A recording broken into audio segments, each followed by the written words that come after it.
Hi there, I'm Michael with etrailer.com. Today we're going to take a quick look at this Cat's Heater's 1 3/4 inch lower radiator hose connector. This is going to allow you to install your Cat's Heater circulating tank heater when you don't have an engine block drain available. This will splice right into your lower radiator hose and provide a connection point for your 5/8 inch hose.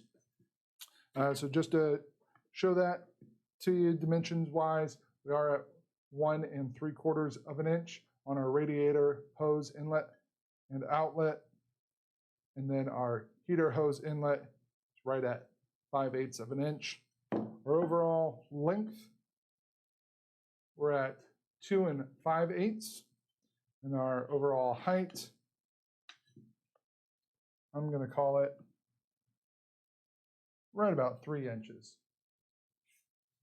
So if you are needing to splice into your lower radiator hose to get your Cat's Heater circulating tank heater installed, this is going to be a great option for you. That's going to complete our look for today. Again, I'm Michael with etrailer.com. Thanks for watching.